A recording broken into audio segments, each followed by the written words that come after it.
دو چیزوں کی حفاظت ضروری ہے. ایک نبی کریم صلی اللہ علیہ وسلم کی شریعت، حلال کیا ہے حرام کیا ہے. یعنی شریعت کیا ہے؟ حلال و حرام. حلال اللہ نے کیا کیا؟ حرام کیا ہے، اس کی مطابقت، حلال پہ چلنا، حرام سے بچنا. یہ ہمارا سلسلہ نقشبندی سنو توجہ کے ساتھ. کہتے ہیں دو چیزوں پر حفاظت کرنا لازمی ہے بچہ. ایک نبی کریم کی شریعت.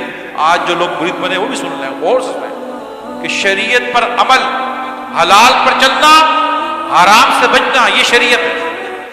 اللہ نے فرض کیا کیا ہے، واجب کیا کیا ہے، سنت کیا ہے، اس پر عمل کرنا. اور دوسرے اپنے مرشد شیخ مقتدی کی محبت اور اخلاص. دوسرے اپنے پیر سے، اپنے پیشوا سے، اپنے مقتدی سے محبت، جس کی نشانی ماں جان و مال خرچ کرنا ہے. اور اخلاص، اخلاص کی بہت ساری قسمیں، اسے مال خرچ کرنا بھی اخلاص میں آتا ہے. اس طریقے سے اور اخلاص میں جانی خدمت کرنا بھی اخلاص میں آتا ہے.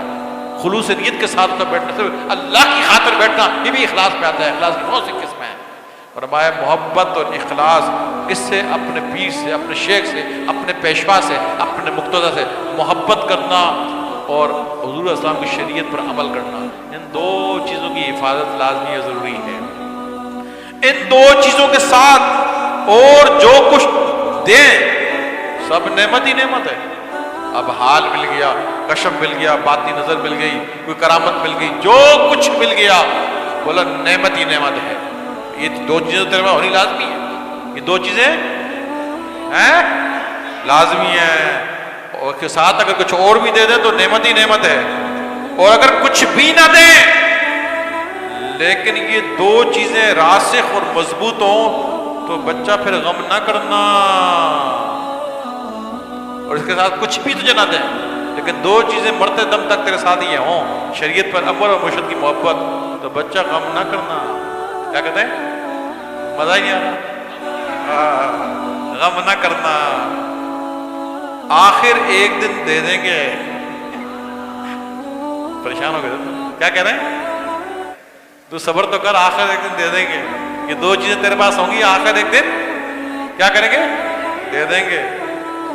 اور اگر اب وہ مسئلہ حل ہو رہا ہے، پانی فرما رہے ہیں اگر نعوذ باللہ، نعوذ باللہ، نعوذ باللہ ان دو چیزوں میں سے کسی ایک میں خلل پڑ جائے، یا تو شریعت پر عمل نہ ہو یا مرشد کو چھوڑ دیا، محبت نہیں ہے، مرشد کو چھوڑ دیا، اپنا کوئی طریقہ بنا لیا، مرشد کو چھوڑ دیا، یا شریعت پہ عمل چھوڑ دیا یا مرشد کو چھوڑ دیا، اس کی محبت میں فرق آ گیا، یا اس کا دامن چھوڑ دیا.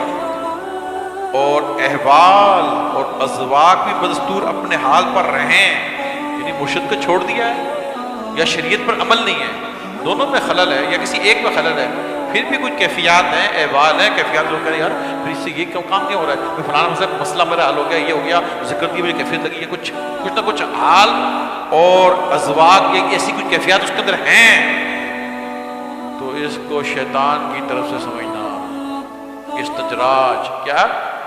زور سے بولو، زور سے بولو، اور زور سے بولو.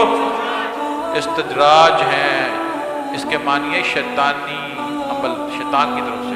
ان دو باتوں میں خلل واقع ہے، مرشد سے جو ہے محبت دامن چھوڑ گیا ہے یا شریعت پر فرق ہے.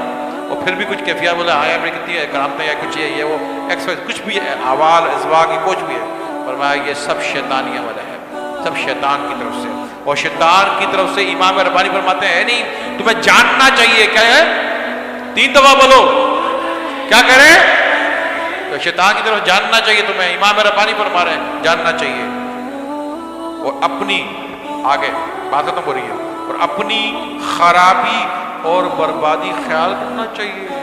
جبھی تو میں کہتا ہوں یار بھائی کیوں اپنی زندگی خراب کر رہے ہو، اور اپنی بربادی، خرابی اور بربادی خیال کرنا چاہیے.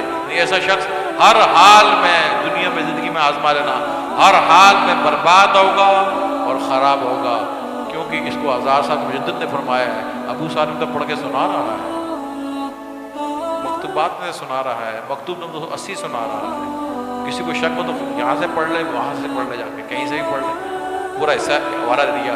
اپنی بربادی اور خرابی خیال کرنا چاہیے ایسے آدمی کو جو ان دونوں میں چیزوں میں فرق کرے کسی ایک میں بھی.